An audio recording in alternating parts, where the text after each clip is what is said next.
നവഗ്രഹം ചാനലിലേക്ക് എല്ലാവർക്കും സ്വാഗതം. കഴിഞ്ഞ അധ്യായത്തിലെ ചതുർത്ഥ സ്കന്ധത്തിലെ ദേവകി പുത്രന്മാരുടെ വധം ആണ് വായിച്ചത്. ഇനി വായിക്കുന്നത് ദേവന്മാരുടെ അംശാവതാര വർണ്ണനം ആണ്. അഥ ദ്വാവിംശോധ്യായ ദേവന്മാരുടെ അംശാവതാര വർണ്ണനം. ജനമേജയ ഉവാച കിം കൃതം പാതകം തേന ബാലകേന പിതാമഹ യജ്ഞാതമാത്രോ നിഹതസ്ത്വദാ തേന ദുരാത്മന. പിതാമഹ, ജനിച്ച മാത്രയിൽ തന്നെ ദുരാത്മാവായ കംസനാൽ കൊല്ലപ്പെടത്തക്കവണ്ണം എന്തു പാപമാണ് ആ ശിശു ചെയ്തത്? നാരദോ അഭിമുനിശ്രേഷ്ഠോ ജ്ഞാനവാൻ ധർമ്മതത്പരാ കഥമേവം വിധം പാപം കൃതവാൻ ബ്രഹ്മവിത്തമാം. ബ്രഹ്മജ്ഞരിൽ മുഖ്യനും ജ്ഞാനിയും മുനിശ്രേഷ്ഠനും ധർമ്മതൽപരനുമായ നാരദനും എന്തുകൊണ്ട് ഇത്തരത്തിൽ ഒരു പാപം ചെയ്തു? കർത്താകാരയിതാ പാപേ തുല്യ പാപോ സ്മൃതൗ ബുധേ സകഥം പ്രേരയാമാസ മുനി കംസം ഖലം തഥാ. പാപം ചെയ്യുന്നവനും ചെയ്യിക്കുന്നവനും പാപത്തിൽ തുല്യ പങ്കുള്ളവരാണെന്ന് വിദ്വാൻമാർ പറയുന്നുണ്ട്. എന്നിരിക്കെ നാരദമുനി എന്തുകൊണ്ട് ദുഷ്ടനായ കംസനെ പ്രേരിപ്പിച്ചു? സംശയോയം മഹാന്മേ അത്ര ബ്രൂഹി സർവം സവിസ്തരം ഏന കർമ്മ വിപാകേന ബാലകോ നിധനം ഘത. എനിക്ക് ഇതിൽ വലിയ സംശയമുണ്ട്. എല്ലാം വിസ്തരിച്ചു പറയൂ. എന്ത് കർമ്മദോഷം കൊണ്ടാണ് ആ ശിശു വധിക്കപ്പെട്ടത്? വ്യാസ ഉവാച നാരദ കൗതുകപ്രേക്ഷി സർവദാ കലഹപ്രിയ ദേവകാര്യാർത്ഥമാഗത്യ സർവമേതച്ചകാരഃ. കൗതുകം കാണാൻ കൊതിയുള്ളവനും സദാ കലഹപ്രിയനുമാണ് നാരദൻ. ദേവകാര്യം സാധിക്കാൻ വേണ്ടി വന്നു ചെയ്തതാണ് ഇതെല്ലാം. നമിഥ്യാഭാഷേണ ബുദ്ധിർമുനേസ്തസ്യ കഥാചന സത്യവക്താ സുരാണാം സ കർത്തവ്യേ നിരതശുചി. പൊളി പറയുന്നതിൽ ഒരിക്കലും താല്പര്യമുള്ളവനല്ല ആ മുനി. അദ്ദേഹം സത്യം പറയുന്നവനും ദൈവകാര്യ വ്യഗ്രനും ശുദ്ധനുമാണ്. ഏവം ഷഡ്ബാലകാസ്തേന ജാതാ നിപാതിതാ ഷഡ്ഗർഭാ ശാപയോഗേന സംഭൂയ മരണം ഗതാ. ഇങ്ങനെ 6 കുഞ്ഞുങ്ങളെയും ജനിച്ച മാത്രയിൽ തന്നെ കംസൻ കൊല്ലുകയുണ്ടായി. ഷഡ്ഗർഭരായ ഇവർ ശാപം നിമിത്തമാണ് ജനിച്ചതും മരണതും. ശൃണുരാജൻ പ്രവക്ഷ്യാമി തേഷാം ശാപസ്യ കാരണം സായംഭൂവേ അന്തരേ പുത്രാമരീചേ ഷൺമഹാബല. രാജാവേ, അവരുടെ ശാപത്തിന്റെ കാരണം ഞാൻ പറയാം, കേൾക്കൂ. സ്വയംഭൂ മന്വന്തരത്തിൽ മരീചിക്ക് ബലവാന്മാരായ 6 പുത്രന്മാർ ഊർണായാം ചൈവ ഭാര്യായാമാസൻ ധർമ്മവിചക്ഷണാം ബ്രാഹ്മണം ജസുർവീക്ഷ്യ സുതാം യഭിതുമുദ്യതം. ഊർണ എന്ന ഭാര്യയിൽ ജനിച്ചു. അവർ ധർമ്മവിചക്ഷണരുമായിരുന്നു. സ്വന്തം പുത്രിയെ പ്രാപിക്കാൻ ശ്രമിച്ച ബ്രഹ്മാവിനെ നോക്കി അവർ ചിരിച്ചു. ശശാപാതാംസ്തദാ ബ്രാഹ്മ ദൈത്യയോനി വിശന്ധത കാലേനേമി സുതാജാതസ്തേ ഷഡ്ഗർഭവിശാംപതേ. അപ്പോൾ ബ്രഹ്മാവ് വരെ ദൈത്യയോനിയിൽ ചെന്നു പിറക്കട്ടെ നിങ്ങൾ എന്ന് ശപിച്ചു. പ്രജാപതിയുടെ ആ ഷഡ്ഗർഭന്മാർ കാലനേമിയുടെ പുത്രന്മാരായി അങ്ങനെ ജനിച്ചു. അവതാരേ പരേ തേതു ഹിരണ്യകശിപോ സുതാം ജാതസ്തേ ജ്ഞാനസംയുക്ത പൂർവശാഭാവയാ നൃപ. രാജാവെ, പിന്നീട് അവർ 6 പേരും ഹിരണ്യകശിപിന്റെ പുത്രന്മാരായി ജനിച്ചു. പൂർവശാപം ഭയം നിമിത്തം അവർ 6 പേരും ജ്ഞാനികളായി തീർന്നു. തസ്മിൻ ജന്മനി ശാന്തശ്ച തപശക്രു സമാഹിത തേഷാം ത്രീതോ അഭവത് ബ്രഹ്മ ഷഡ്ഗർഭാണാം വരാം ദദൗ. ആ ജന്മത്തിൽ അവർ ശാന്തരും ഏകാഗ്രചിത്തരുമായി തപസ്സു ചെയ്തു. സന്തുഷ്ടനായ ബ്രഹ്മാവ് ഷഡ്ഗർഭന്മാർക്ക് വരം നൽകി. ബ്രഹ്മോവാച ശപ്തായൂയം മയാ പൂർവം ക്രോധയുക്തേന പുത്രകാ തുഷ്ടോ അസ്മി വോ മഹാഭാഗാ ഭ്രുവം ധൂവാഞ്ചിതം വരം. കുഞ്ഞുങ്ങളെ, പണ്ട് ഞാൻ നിങ്ങളെ കോപം കൊണ്ട് ശപിച്ചു. ഞാൻ ഇപ്പോൾ സന്തുഷ്ടനായിരിക്കുന്നു. മഹാഭാഗന്മാരെ, ഇഷ്ടമുള്ള വരം ചോദിച്ചുകൊള്ളുവിൻ. വ്യാസോ ഉവാച തേതു ശ്രുത്വാജസ്തസ്യ ബ്രാഹ്മണ പ്രീതമാനസാം ബ്രാഹ്മണ ഭ്രുവൻ കാമം സർവേ കാര്യാർത്ഥ തത്പരാ. ബ്രഹ്മാവിന്റെ വാക്കുകേട്ട് സന്തുഷ്ടചിതരായി തീർന്ന അവർ കാര്യലാഭത്തിൽ തൽപരരായി ബ്രഹ്മാവിനോട് ഇങ്ങനെ പറഞ്ഞു. ഗർഭ ഊജു പിതാമഹാദ്യ ദുഷ്ടോ ആസീസ് ദേഹീനോ വാഞ്ചിതം വരം അവാധ്യാദൈവ തേ സർവേർമാനവൈശ്യ മഹോരഗേ. ഹേ പിതാമഹ, സന്തുഷ്ടനായ അങ്ങ് ഞങ്ങൾക്കിപ്പോൾ ആഗ്രഹിക്കുന്ന വരം നൽകിയാലും. ഞങ്ങളുടെ ആഗ്രഹം ഇതാണ്: ദേവന്മാരാലും മനുഷ്യന്മാരാലും മഹോരഗങ്ങളാലുമെല്ലാം ഞങ്ങൾ അവധ്യരായി തീരണം. ഗന്ധർവസിദ്ധപതിർവധോ മാ ഭൂത് പിതാമഹ. ഗന്ധർവന്മാർ, സിദ്ധേശ്വരന്മാർ ഇവരാലൊന്നും ഹേ പിതാമഹ ഞങ്ങൾ വധിക്കപ്പെടരുത്. വ്യാസോവാച. താനുവാച തതോ ബ്രഹ്മ സർവമേതദ് ഭവിഷ്യതി. അതൊക്കെ അങ്ങനെ തന്നെ സംഭവിക്കുമെന്ന് അപ്പോൾ ബ്രഹ്മാവ് അവരോട് പറഞ്ഞു. ഗച്ഛന്തോ വോ മഹാഭാഗാ സത്യമേവാന സംശയ ദത്വാ വരം തതോ ബ്രഹ്മ മുദിതാസ്തേ തഥാ ഭവൻ. മഹാഭാഗന്മാരെ, നിങ്ങൾ പൊയ്ക്കൊള്ളുവിൻ. ഞാൻ പറഞ്ഞത് സത്യമാണ്, സംശയിക്കേണ്ട. ബ്രഹ്മാവ് നൽകിയ വരം കൊണ്ട് അവർ സന്തുഷ്ടരായി തീർന്നു. ഹിരണ്യകശിപു ക്രുദ്ധസ്താനുവാച കുരുദ്വഹ യസ്മാദിഹായ മാം പുത്രാസ്തോഷിതോ വൈ പിതാമഹ. കുരുശ്രേഷ്ഠ, ഹിരണ്യകശിപു അപ്പോൾ ക്രുദ്ധനായിട്ട് അവരോട് പറഞ്ഞു: പുത്രന്മാരെ, നിങ്ങൾ എന്നെ കൂട്ടാക്കാതെ ബ്രഹ്മാവിനെ പ്രീതിപ്പെടുത്തി. വരേണ പ്രാർത്ഥിതോ അത്യർത്ഥം ബലവന്തോ യഥോ അഭവൻ യുഷ്മാഭിർഹാപിത സ്നേഹസ്തോ യുഷ്മാംസ്ത്യാജാമ്യഹം. വളരെ പ്രാർത്ഥിച്ചു വരം വാങ്ങി ബലവാന്മാരായി തീർന്നു. അസുരൻ ശത്രുവായ ബ്രഹ്മാവിനെയാണ് നിങ്ങൾ ആരാധിച്ചത്. അതുമൂലം നിങ്ങൾക്ക് എന്നിലുള്ള സ്നേഹം പോയിരിക്കുന്നു. അതുകൊണ്ട് ഞാൻ നിങ്ങളെ ഉപേക്ഷിക്കുന്നു.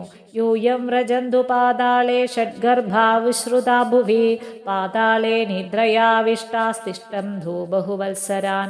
നിങ്ങൾ പാതാളത്തിലേക്ക് പോകട്ടെ. ഭൂമിയിൽ നിങ്ങൾ ഷഡ്ഗർഭന്മാരായിട്ട് അറിയപ്പെടട്ടെ. പാതാളത്തിൽ അനേകം വർഷം നിദ്രാധീനരായി കഴിയട്ടെ. തദസ്തു ദേവകീ ഗർഭേ വർഷേ വർഷേ പുനഃ പുനഃ പിതാവാകാലനേമിസ്തു പുതത്ര കംസോ ഭവിഷ്യതി.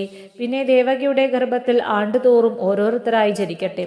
പൂർവജന്മത്തിൽ നിങ്ങളുടെ പിതാവായിരുന്ന കാലനേമി അപ്പോൾ കംസനുമായും ജനിക്കും. സ ഏവ ജാതമാത്രാൻ വോ വധിഷ്യതി സുദാരുണ. അതിഭയങ്കരനായ അവൻ നിങ്ങളെ ഓരോരുത്തരെയും ജനിക്കുന്ന അവസരത്തിൽ തന്നെ കൊല്ലുകയും ചെയ്യും. വ്യാസോവാച. ഏവം ശബ്ദസ്തദാ തേന ഗർഭേ ജാതാൻ പുനഃ പുനഃ. അങ്ങനെ ഹിരണ്യകശിപുവിനാൽ ശപിക്കപ്പെട്ട ഷഡ്ഗർഭന്മാർ പിന്നീട് ജഗാനാദേവകീ പുത്രാൻ ഷഡ്ഗർഭാൻ ശാപനോദിത ശേഷാംശ സപ്തമസ്തത്ര ദേവകീ ഗർഭസംസ്ഥിത. ദേവകീ പുത്രന്മാരായി ജനിക്കുകയും ശാപപ്രേരണയാൽ കംസൻ അവരെ വധിക്കുകയും ചെയ്തു. ശേഷാംശമായി ജനിച്ച ഏഴാമത്തേത് ദേവകിയുടെ ഗർഭത്തിൽ തന്നെ കിടന്നു. വിസ്രസിസ്തശ്ച ഗർഭോऽസോ യോഗേന യോഗമായയാ നീതശ്ച രോഹിണീ ഗർഭേ കൃത്വാ സംകർഷണം ബലാത്. യോഗമായയുടെ നിയോഗത്തിൽ ആ ഗർഭം പ്രസവിക്കപ്പെട്ടു. പിന്നീട് അതു ഫലമായി രോഹിണീ ഗർഭത്തിലേക്ക് മാറ്റി അതിനു സംഘർഷണനാക്കുകയും ചെയ്തു. പതിതപഞ്ചമേ മാസി ലോക ഖ്യാതിം ഗതസ്തഥാ കംസോ അഭിജ്ഞാതവാംസ്തത്ര ദേവകി ഗർഭപാതനം. 5ാമത്തെ മാസത്തിൽ ദേവകിയുടെ ഗർഭം അലസിപ്പോയെന്ന് വാർത്ത എല്ലായിടത്തും പരന്നു. ആ വാർത്ത കംസനും അറിഞ്ഞു. മുദം പ്രാഭാസ ദുഷ്ടാത്മാ ശ്രുത്വാ വാർത്താം സുഖാവഹാം. 8മേ ദേവകീ ഗർഭേ ഭഗവാൻ സത്വതാം പതി. സുഖമുള്ള ആ വാർത്ത കേട്ട് ദുഷ്ടനായ കംസൻ സന്തോഷിച്ചു. സത്വതപുങ്കനായ ഭഗവാൻ ദേവകിയുടെ 8ാമത്തെ ഗർഭമായി തീർന്നു. ഉവാസാ ദേവകാര്യർത്ഥം ധാരാവതാരണായ ജാം. ദേവകാര്യം സാധിക്കാനും ഭൂഭാരം തീർക്കാനുമായി അവിടെ സ്ഥാനം പിടിച്ചു. രാജോവാച. വസുദേവ കശ്യപാംശ ശേഷാംശ തഥാഭവത്. വസുദേവൻ കശ്യപാംശം ശേഷന്റെ അംശം സംഘർഷനുമായി. ഹരേരംശത്തഥാ പ്രോക്ത ഭവതാ മുനിസത്തമാ അന്യേ ചയേ അംശോ ദേവാനാം തത്ര ജാതസ്തു താൻ വധ. അപ്രകാരം ഹേ മുനിസത്തമ, ഹരിയുടെ അംശാവതാരത്തെക്കുറിച്ചും അങ്ങ് പറഞ്ഞു. ദേവാംശഭൂതരായ മറ്റുള്ളവരെ പറ്റി ഇനി പറഞ്ഞാലും ഭാരാവതാരണാർത്ഥം വൈക്ഷിതേ പ്രാർത്ഥനയാനഘാം. ഈ അനഘ ഭൂമി പ്രാർത്ഥിച്ചതനുസരിച്ച് ഭൂഭാരം തീർക്കാൻ വേണ്ടി ജനിച്ചവരാണല്ലോ അവരും. വ്യാസോവാച. സുരാണാമസുരാണാം ച ഏ അംശാ ഭുവി വിശ്രുത. സുരന്മാരുടെയും അസുരന്മാരുടെയും അംശമായി ജനിച്ച് വിശ്രുതരായവർ ആരെല്ലാം ഉണ്ടോ താനഹം സംപ്രവക്ഷ്യാമി സംക്ഷേപേണേ ശൃണുഷ്വതൻ. വസുദേവ കശ്യപാംശോ ദേവകീ ച തഥാപ്തിഥി. അവരെപ്പറ്റി ഞാൻ ചുരുക്കി പറയാം, കേട്ടുകൊള്ളൂ. വസുദേവൻ കശ്യപാംശവും ദേവകി അതിഥിയുടെ അംശവുമാണ്. ഫലദേവസ്ത്വനന്ദാംശോ വർത്തമാനേഷു തേഷു ച യോ അസോ ധർമ്മസുത ശ്രീമാൻ നാരായണ ഇരിശ്രുതാം. ബലരാമൻ അനന്തന്റെ അംശമാണ്. അവർ അങ്ങനെ കഴിയവേ ധർമ്മന്റെ പുത്രനും വിശ്രുതനുമായ നാരായണന്റെ തസ്യാംശോ വസുദേവസ്തു വിദ്യമാനേ മുനൗ തഥാ നരസ്തസ്യാനുജോ യസ്തു തസ്യാശോ അർജുന ഏവജാം. അംശമായി ആ മുനി ജീവിച്ചിരിക്കെ തന്നെ വസുദേവൻ ജനിച്ചു. അദ്ദേഹത്തിന്റെ അനുജനായ നരൻ തന്നെയാണ് അർജുനൻ. യുധിഷ്ഠിരസ്തു ധർമാംശോ വാംദ്യോംശോ ഭീമ ഇത്യുദാ അശ്വിന്യാംശോ തദപ്രാപ്തോ മദ്രീപുത്രോ മഹാബലോ. ധർമ്മന്റെ അംശമാണ് യുധിഷ്ഠിരൻ, വായുവംശമാണ് ഭീമൻ. മഹാബലവാന്മാരായ മാധീപുത്രന്മാർ ഇരുവരും അശ്വിനി ദേവിമാരുടെ അംശജന്മാരാണ്. സൂര്യാംശ കർണ ആഖ്യാതോ ധർമാംശോ വിദുരസ്മൃത ദ്രോണോ ബൃഹസ്പതിരംശ തത്സുതസ്തു ശിവാംശജാം. കർണൻ സൂര്യാംശമാണെന്ന് പറയപ്പെടുന്നു. ധർമ്മദേവന്റെ അംശമാണ് വിദുരൻ. ദ്രോണൻ ബൃഹസ്പതിയുടെ അംശം. അദ്ദേഹത്തിന്റെ പുത്രൻ ശിവാംശജനുമാകുന്നു. സമുദ്രശന്തനു പ്രോക്തോ ഗംഗാ ഭാര്യാമദാബുധേ ദേവകസ്തു സമാഖ്യാതോ ഗന്ധർവ പതിരാഗമേ. ശന്തനു സമുദ്രാംശമാണ്, ഭാര്യ ഗംഗയാണെന്നും വിദ്വാൻമാർ പറയുന്നു. ദേവകൻ ഗന്ധർവപതിയാണെന്ന് ഭേദം പറയുന്നുണ്ട്. വസുഭീഷ്മോ വിരാടസ്തു മരുദ്ഗണ ഇതി സ്മൃത അരിഷ്ടസ്യ സുതോഹംസോ ധൃതരാഷ്ട്രപ്രകീർത്തിത. വസുവിന്റെ അംശമാണ് ഭീഷ്മർ. മരുദ്ഗണങ്ങളുടെ അംശമാണ് വിരാട് രാജാവ്. അരിഷ്ടന്റെ പകരാണ് ഹംസൻ. ആ ദൈത്യന്റെ അംശമാണ് ധൃതരാഷ്ട്രം. മരുദ്ഗണ കൃപ പ്രോക്ത കൃതവർമാ തഥാ പരാ ദുര്യോധന കലേരാംശ ശകുനിം വിദ്ധി പാധ്വാപരം. മരുദ്ഗണങ്ങളുടെ അംശജാതനാണ് കൃപരും കൃതവർമാവും. കലിയുടെ അംശസംബോധനാണ് ദുര്യോധനൻ. ശകുനി ദ്വാപരാംശനും. സോമപുത്ര സുവാർച്ചാഖ്യ സോമ പ്രരുരുധാധൃത പാവകാംശോ ദൃഷ്ടഭ്യുപ്നോ ശിഖണ്ഡി രാക്ഷസസ്തഥാ. സോമന്റെ പുത്രനാണ് സുർവസ്ചസ്. അയാൾ സോമപ്രരു എന്ന വിഖ്യാതനായ യാദവനാണ്. അഗ്നിയുടെ അംശമാണ് ദൃഷ്ടഭ്യുപ്നൻ. രാക്ഷസാംശമാണ് ശിഖണ്ഡി. സരൽകുമാരസ്യാശസ്തു പ്രത്യുപ്ന പരികീർത്തിത ദ്രുപദോ വരുണാസ്യാംശോ ദ്രൗപദി ചരമാംജാം.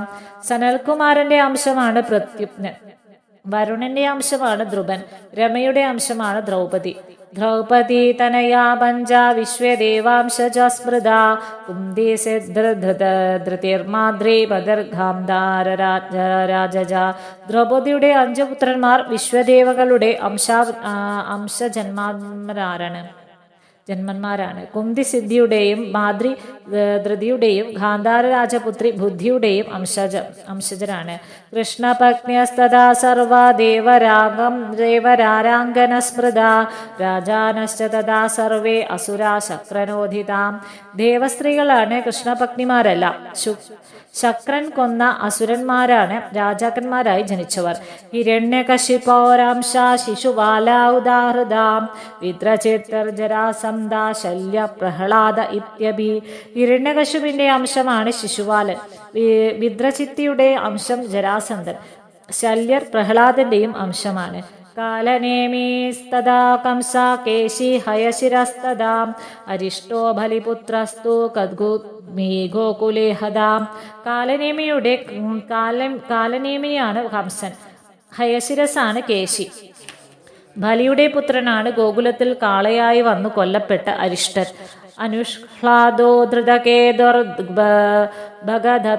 അദബഷ്കല ലംഭ പ്രലംഭ സംജാതോ ഘരോ അസൗധേനുകോ അഭവത്. അനുഹ്ലാദാംശമാണ് ധൃതകേതു. ഭഗത്തൻ ബാഷ്കലാംശവും. ലംഭനാണ് പ്രലംഭനായി ജനിച്ചത്. ഖരൻ ധേനുകനായും ഭവിച്ചു.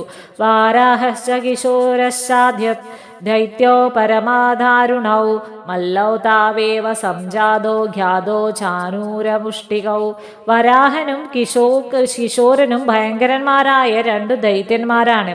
അവർ തന്നെയാണ് പ്രസിദ്ധമല്ലന്മാരായ ചാണൂരമുഷ്ടികന്മാർ. ദിധിപുത്ര സദാരിഷ്ടോ ഗജ കുവലവദാധിവാം ബലിപുത്രേ ഖ്യാതാ ഭഗസ്താ ധനുജസ്മൃത. ദിതിപുത്രനായ അരിഷ്ടനാണ് കുവലയപീഠം എന്ന ആനയായി ജനിച്ചത്. ബലിയുടെ പുത്രിയാണ് പൂതന, അവളുടെ അനുജനാണ് ഭഗൻ. യമോരുദ്രസ്തോ കാമാ ക്രോധശൈവ ചതുർത്ഥകാം തേഷാമംശൈസ്തു സംജാതോ ദ്രോണപുത്രോ മഹാബലാം. യമൻ, രുദ്രൻ, കാമൻ, നാലാമതായി ക്രോധം. ഇവരുടെ അംശഭൂതനാണ് ബലവാനും ദ്രോണപുത്രനുമായ അശ്വത്ഥമാവ്. അംശാവതാരേണ പൂർവം ദൈതേയോ രക്ഷസാസ്തദാ ജാതാ സർവേ സുരാംശാസ്തേ ക്ഷിതിഭാരാവതാരണേ. ക്ഷിതിഭാരം ഇല്ലാതാക്കാനുള്ള അംശാവതാരം ഉണ്ടാക്കുന്നതിന് മുമ്പ് തന്നെ ദൈതേയന്മാരും രാക്ഷസന്മാരും ദേവന്മാരും എല്ലാം തന്നെ അംശഭൂതരായി ജനിച്ചു. ഏദേശം കഥിതം രാജൻ അംശാവതാരണം നൃപ സുരാണാം ച പുരാണേഷു പ്രകീർത്തിതം. രാജാവെ, പുരാണ പ്രസിദ്ധരായ ദേവന്മാരുടെയും അസുരന്മാരുടെയും അംശാവതാരത്തെ പറ്റി ഞാൻ പറഞ്ഞു കഴിഞ്ഞു. യഥാ ബ്രാഹ്മദയോ ദേവ പ്രാർത്ഥനാർത്ഥം ഹരിം കഥാ ഹരിണാ ച തഥാ ദത്തോ കേശൗ ഖലു ഹിതാസിതൗ. ബ്രഹ്മാദികളായ ദേവന്മാർ ഹരിയോട് അപേക്ഷിക്കാൻ പോയ അവസരത്തിൽ ഹരി അന്ന് കറുപ്പും വെളുപ്പും നിറമുള്ള രണ്ട് മുടിയിഴകൾ അവർക്ക് കൊടുത്തിരുന്നതായി പറയപ്പെടുന്നു. ശ്യാമവർണസ്തദാ കൃഷ്ണ ശ്വേത സംഘർഷണസ്തദാ ഭാരാവതാരണാർത്ഥം തൗ ജാതോ ദേവാംശ സംഭവൗ. അതുകൊണ്ട് കൃഷ്ണൻ ശ്യാമവർണ്ണനും സംഘർഷണൻ ശ്വേതവർണ്ണനുമായി.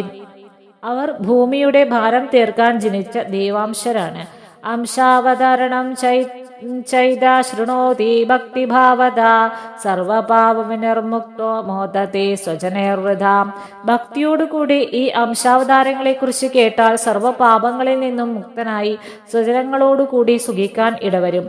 ഇത് ശ്രീദേവി ഭാഗവതേ ചതുർത്ഥസ്കന്ധേ ദ്വാവിംശോധ്യായ. ഓം ശ്രീ മഹാദേവേ നമഃ.